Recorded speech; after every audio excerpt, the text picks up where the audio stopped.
একজন জানতে চেয়েছেন মিনহা খলাকনাকুম, এটা কি সত্যি লাশ দাফনের দোয়া? নামাজের উত্তম পন্থা কোনটি? অনেকগুলো পদ্ধতির মধ্যে কোনটা উত্তম? স্বামীর অবাধ্য, নামাজ পড়ে না, রোজা রাখে না, বেপরদায় চলাফেরা করে, মুখে মুখে তর্ক করে, এই অবস্থায় স্বামীর কি করণীয়?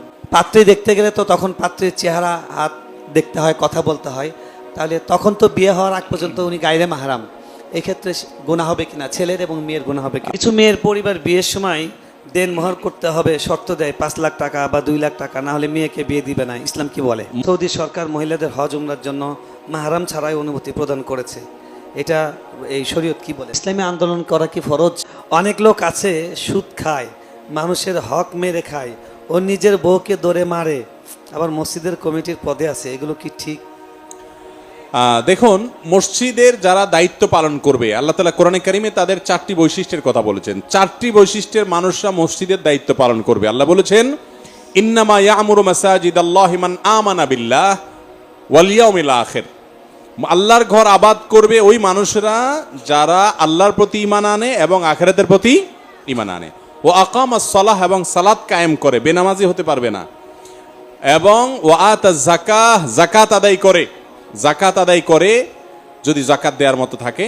ওয়ালাম ইয়াখশা ইল্লাল্লাহ, আল্লাহ ছাড়া আর কাউকে পরোয়া করে না। আমি মিরপুর মণিপুরে এক মসজিদে অনেক বছর ছিলাম। আমার মসজিদের যিনি সেক্রেটারি সাহেব ছিলেন, অনেক আগে দুনিয়া থেকে চলে গেছেন, আল্লাহ বেচারাকে মাফ করে দিন। আমার নিয়োগের পর বলল, হুজুর, আমার ডাকে বললেন, হুজুর, আমি সাধারণ মানুষ, কোরআন হাদিস সম্পর্কে জানি না, এই মিম্বরে বসে কোরআন হাদিসের কথা আপনি বলবেন, আপনার বলার ক্ষেত্রে কেউ বাধা দিলে আমি বেঁচে থাকতে আমি বাধা দিব তার। আপনি কোরআন হাদিসের অনুযায়ী, আপনি যদি কোরআন হাদিসের বাইরে কথা বলেন তাহলে আপনাকে আমি বাধা দিব। এই চুক্তি আজকে আপনার সাথে আমার হয়ে যাক।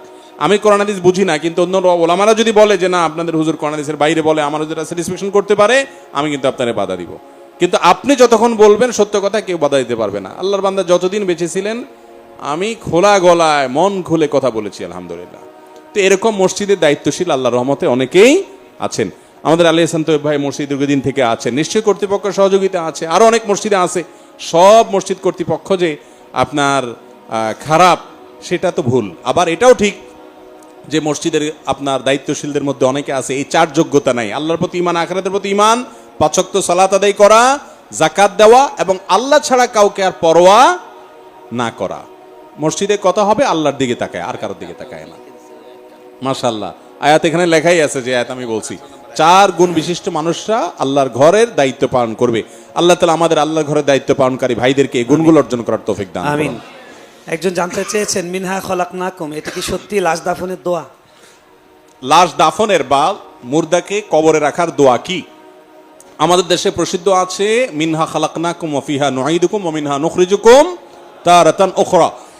এটা লাশ দাফনের দোয়া হিসাবে যে বর্ণাগুলোতে এসেছে, সেই বর্ণাগুলো একটাও বিশুদ্ধতার মানদণ্ডে উত্তীর্ণ নয়, সেগুলোর সনদের অবস্থা খুবই ভয়াবহ। এই জন্য এটাকে লাশ দাফনের দোয়া আমরা বলবো না। তবে এই আয়াতটির অর্থ লাশ দাফনের সময়কার যে পরিস্থিতি, এটার সাথে দারুণভাবে খাপ খায়, অর্থাৎ ওই বাস্তবতাকে আয়াত ফুটিয়ে তুলেছে। এই আয়াতে বলা হচ্ছে মিনহা খালাকনাকুম, এই মাটি থেকে আল্লাহ বলছেন তোমাদেরকে আমি সৃষ্টি করেছি। অফিহা নুঈদুকুম, এই মাটিতে তোমাদেরকে আবার আমি ফিরিয়ে আনবো। অমিনহা নুখরিজুকুম তারাতান উখরা, আবার এই মাটি থেকেই তোমাদেরকে সৃষ্টি করে কিয়ামতে দাঁড় করাবো আবার। তো এই জন্য এই আয়াতের অর্থের সাথে দাফনের পরিস্থিতির মিল আছে, বাট দাফন করার সময় আয়াত পড়তে হবে, সেটি বিশুদ্ধ হাদিস দ্বারা প্রমাণিত নয়। তাহলে কোনটা পড়বেন? তিরমিজির হাদিসে আসছে বিসমিল্লাহি ওয়া আলা মিল্লাতি রাসূলিল্লাহ, কোন কোন রাওয়ায়াতে আসছে বিসমিল্লাহি ওয়া আলা সুন্নাতি রাসূলিল্লাহ বলে লাশকে মাটিতে রাখবেন। 11:30 প্রায় বেঁচে গেছে, আর মনে এটা লাস্ট প্রশ্ন নিয়ে নিই। আমার সমস্যা না, আমি ফজর বন্ধ চালাতে পারবো। আপনারা কি আমাদের বাচ্চাদের কিছু পুরস্কারের ব্যাপার একটু আছে, ওদেরকেও একটু পুরস্কার দেওয়াটা দরকার, কি বলেন? হ্যাঁ, আমরা একটা সংক্ষেপে দেই, বলেন সংক্ষেপে দেই। সংক্ষেপে, বেতের নামাজের উত্তম পন্থা কোনটি? অনেকগুলো পদ্ধতির মধ্যে কোনটা উত্তম? বিতরের সালাত, এটার অনেকগুলো পদ্ধতি আছে। হাদিস দ্বারা প্রমাণিত সবগুলো পদ্ধতি পড়া যেতে পারে, একাধিক পদ্ধতি রয়েছে। আমরা এটা নিয়ে অনেক বাড়াবাড়ি করি এবং একটাকে শুদ্ধ করে বাকি হাদিস থেকে প্রমাণিত হলেও সেগুলো বিরোধিতা করি, এটা অনুচিত একেবারে। হাদিস দ্বারা যতক্ষণ পর্যন্ত প্রমাণিত হবে ততক্ষণ পর্যন্ত আমরা বিতর পড়তে পারি ইনশাআল্লাহ। সব মহিলাদের নিয়ে প্রশ্ন, স্বামী স্ত্রীর অভিযোগ। স্বামীর অবাধ্য, নামাজ পড়ে না, রোজা রাখে না, বেপরদায় চলাফেরা করে, মুখে মুখে তর্ক করে, এই অবস্থায় স্বামীর কি করণীয়? এই বিষয়ে আমাদের মনে হয় আগের প্রশ্নের উত্তরে চলে গেছে কথা, নতুন করে মনে রিপিট না করলেও চলে। জি, এরপরে চলো। একজন জানতে চেয়েছেন যে পাত্রী দেখতে গেলে তো তখন পাত্রীর চেহারা, হাত দেখতে হয়, কথা বলতে হয়, তাহলে তখন তো বিয়ে হওয়ার আগ পর্যন্ত উনি গায়রে মাহারাম, এক্ষেত্রে গুনাহ হবে কিনা, ছেলের এবং মেয়ের গুনাহ হবে কিনা? বিয়ের জন্য পাত্রপাত্রী একে অন্যকে দেখতে পারে। নবী করিম সাল্লাল্লাহু আলাইহি সাল্লাম একজন বিয়ে করতে চাইছেন, তাকে বলেছেন ফানজুর ইলাইহা, তুমি তাকে দেখে নাও। দেখে নিলে দুইটা লাভ, এক হলো কোনো দোষ ত্রুটি থাকলে তুমি সেটা আগে ভাগে সিদ্ধান্ত নিতে সুবিধা হবে, দ্বিতীয়ত হলো বিয়ের আগে দেখে নিলে তাদের মধ্যে পারস্পরিক ভালোবাসা বৃদ্ধি হয়। এই জন্য দেখে নেওয়া এটা জায়েজ আছে, বরং সুন্নাহ। তো এমনিতে তো দেখা জায়েজ নাই, কিন্তু কোনো মেয়েকে যখন বিয়ের সিদ্ধান্ত নিবেন, কোনো মেয়ে কোনো ছেলেকে বিয়ের সিদ্ধান্ত নিবে, তখন বিয়ের ব্যাপারে প্রাইমারি কথাবার্তা শেষ, এখন শুধু দেখা দেখির পর্যায়ে পছন্দ হলে করবে, তাহলে সেক্ষেত্রে একে অন্যকে দেখাতে কোনো অসুবিধা নাই। কিন্তু তাই বলে এই না যে পাত্রীকে পাত্রের 14 গোষ্ঠী পুরুষরা সবাই দেখবে, সেটা কিন্তু জায়েজ না। অনেক সময় দেখা যায় যে পাত্রীকে দেখার জন্য পাত্রের মামা, পাত্রের খালু, পাত্রের চাচা, পাত্রের দুলাভাই, পাত্রের বড় ভাই, দুনিয়ার সব মানুষ এসে বাজারে গরু ছাগলের মতো করে ওই পাত্রীকে দেখে আয়োজন করে। এটা নাজায়েজ কাজ এবং গুনাহের কাজ। বিয়ে করবে যে দেখবে কে? সে। এমনকি পাত্রের বাপও দেখতে পারবে না বিয়ের আগে। এখন মুশকিল হলো আজকাল এটা বাপেরে বলবে বাবারে বিয়ের আগে এই ঠেলা, বিয়ে করলে জানে কি করবে, এগুলা মূর্খতা এবং অজ্ঞানতা। বিয়ের পরে শ্বশুর হিসাবে দেখা দিতে পারবে, কিন্তু বিয়ের আগ পর্যন্ত শুধু পাত্র দেখবে ছেলে হিসাবে, আর পাত্রপক্ষের মেয়েরা দেখবে, পাত্রে অন্য কেউ দেখবে না। আবার দেখবে এর মানে এই না যে দেখতেই থাকবে। অনেকে আছে বিয়ের আগে দিনকে দিন, মাসকে মাস পর্যন্ত যোগাযোগ, আসা বসা, উঠা, আড্ডা মারা, দিনকে দিন, এগুলো জায়েজ নাই। দেখার একটা আনুষ্ঠানিকতা থাকবে, সীমাবদ্ধতা থাকবে, শরিয়ার গণ্ডির মধ্যে থেকে দেখেই থাকবেন বছরকে বছর ধরে, এরপরে বলবেন এবার বিয়ে শাদী যাবো, এই 2 নম্বরই জায়েজ হবে না। কিছু মেয়ের পরিবার বিয়ের সময় দেন মোহর করতে হবে, শর্ত দেয় 5 লাখ টাকা বা 2 লাখ টাকা, না হলে মেয়েকে বিয়ে দিবে না। ইসলাম কি বলে? মোহর যত কম হয় সে বিয়ে তত কল্যাণকর হয়। ইন্না আযামান নিকাহি বারাকাতান আইসারুহা মাউনাতান, যে বিয়েতে খরচ যত কম, মোহর যত কম, সেটা যত কল্যাণকর হয়। কিন্তু একটা মেয়ের মর্যাদা অনুযায়ী তাকে দেওয়ার সামর্থ্য ছেলে পক্ষ থাকলে সেটা দিতে আবার কার্পণ্য করা উচিত না। নবী করিম সাল্লাল্লাহু আলাইহি সাল্লামের যুগে মোহরের যে ফিগার ছিল, তখন মানুষের গড় আয় ইত্যাদি কি ছিল, সেই তুলনায় কম ছিল না একেবারে। অতএব মেয়েদেরকে যেন তেন ভাবে মোহর দেওয়ার চেষ্টা যেরকম ভুল, এর চেয়ে বড় ভুল হলো আমাদের সমাজে মোহরটা এটা একটা শো আপের ব্যাপার হয়ে গেছে। এখন 10 লাখ 20 লাখ 30 লাখ নামকে অস্তে, আবার অনেকে এটাকে জাস্ট বিয়ে টিকায় রাখার জন্য একটা গ্যারান্টি হিসাবে ধরে রাখছে। আরে ভাই, বেশি মোহর কেন ধরে? যাতে তালাক দিতে না পারে, যে তালাক দিবে সে বুঝে এদিকে তাকায় থাকবে। তো বিয়ের আগেই যদি নেগেটিভ চিন্তা করেন, সংসার টিকবে কিভাবে? এই জন্য মেয়ের বাবারা মহারণা কমায় দেন, অর্থাৎ কমায় দেয়া বলতে এটাকে সহনীয় পর্যায়ে নিয়ে আসেন, যাতে করে বিয়ে সহজ হয়। বিয়ে কঠিন করবেন, জেনা সহজ হয়ে যাবে। জি, এই প্রশ্নটা কয়েকজন করেছেন। আরও একটা চিরকুট এসছে, সৌদি সরকার মহিলাদের হজ উমরার জন্য মাহরাম ছাড়াই অনুমতি প্রদান করেছে। এটা এই শরীয়ত কি বলে? নারীরা আসলেই কি মাহরাম ছাড়া যেতে পারবে? মাহরাম ছাড়া মহিলারা হজ এবং ওমরা করতে আগে সৌদি সরকারের পক্ষ থেকে আইনিভাবে বাধা ছিল, যার কারণে আপনি সৌদি এম্বাসিতে ভিসার জন্য পাসপোর্ট জমা দিলে, কোনো মহিলার পাসপোর্ট জমা দিলে সাথে একজন মাহরামের পাসপোর্ট থাকতে হতো, দেখাতে হতো যে উনি ওনার মাহরাম, তারপরে ভিসা পাইতো।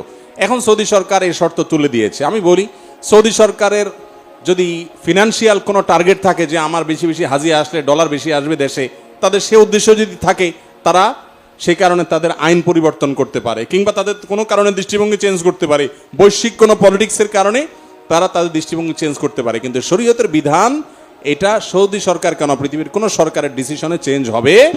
খোদ সৌদি আরবের ওলামায়ে কেরাম এটাকে জায়েজ বলেন না, এবং সারা বিশ্বের বেশিরভাগ ওলামায়ে কেরাম এটাকে জায়েজ বলেন না। নবী করিম সাল্লাল্লাহু আলাইহি সাল্লাম বলেছেন, লা তুসাফিল মারআতু ইল্লা মা আদি মাহরামিন, কোন মহিলা মাহরাম ছাড়া সফর করবে না। এই হাদিস শোনার পর এক সাহাবী বলেন, ইয়া রাসূলুল্লাহ, আমি তো আপনার সঙ্গে জিহাদে যাওয়ার জন্য নাম লেখাইছি। নবী সাল্লাল্লাহু আলাইহি সাল্লাম বলেছেন, তোমার জিহাদে যাওয়া লাগবে না। ও, তিনি বলেছেন নাম লেখাইছি জিহাদের জন্য, এদিকে আমার স্ত্রী হজ করতে গেছে। নবী সাল্লাল্লাহু আলাইহি সাল্লাম বলেছেন, তুমি স্ত্রীর সাথে হজে যাও, তোমার জিহাদে যেতে হবে না। তার মানে কি? মাহরাম ছাড়া মহিলারা সফর করবে না। এখন আপনি বলবেন মহিলাদের উপরে সব বাইন্ডিংস। আরে ভাই, আমি সবসময় বলার চেষ্টা করি, মহিলাদেরকে আল্লাহ তাআলা কি সম্মান দিয়েছেন, যে পুরুষ তুমি হজে যাইতে চাও চলে যাও, তুমি বিপদে পড়ো না, অ্যাক্সিডেন্ট করো না, ঠ্যাং ভাঙে, তোমারটা তুমি বুঝে পড়াও। কিন্তু মহিলা হজে যাবে, খবরদার স্বামী ভাই তোমরা কেউ না কেউ সাথে যাও, টেক কেয়ার করো। তার প্রেসিডেন্টের মতো, যে প্রেসিডেন্ট যাচ্ছে তার সাথে গার্ড থাকতে হবে। আচ্ছা, আমাদের আমাদের মহামান্য প্রেসিডেন্ট যদি বলেন যে আমি কালকে একটু কারওয়ান বাজারে গিয়া মন খুলে একটু তরকারি বাজারে হাঁটবো একটু, এই বন্দি জীবন আর ভালো লাগে না, উনি মাঝে মধ্যে বক্তব্য বলেনও। যদি উনি বলেন যে তোমরা সব গার্ড টার্ড সরে যাও, আমি একটু লোকাল বাসে উঠবো, কতদিন একটু উঠি না, ওনাকে এই অনুমতি দিবে? গার্ডরা কোনো অবস্থাতে বঙ্গভবন থেকে বের বলবে না স্যার, আপনাকে বাইরে যেতে দিলে তো আমার চাকরি নট হয়ে যাবে, জোর করে হলেও আটকাবে। তো এর মানে কি ওনাকে বন্দি করে রাখা নাকি সম্মানের কারণে? অতএব নারীকে মাহরাম সাথে রাখার যে নির্দেশ দেশে সম্মানের কারণে। এখন অনেকে বলেন আধুনিক যুগ, এই সুবিধা আছে ওই সুবিধা আছে, শরিয়া সকল যুগের জন্য। অতএব এটাই গ্রহণযোগ্য মত যে মহিলারা হজ ওমরা করার জন্য মাহরাম সাথে নিয়ে যাবেন। মাহরাম নাই, আপনি বাসায় বসে এশাকে নামাজ পড়বেন, ওমরা সওয়াব পাবেন ইনশাআল্লাহ। জি, এই ধরনের কমন একটা বিষয়। আমি যখন বিয়ে করেছি তখন আমার বয়স 20 বছর, আমার স্ত্রীর বয়স 19।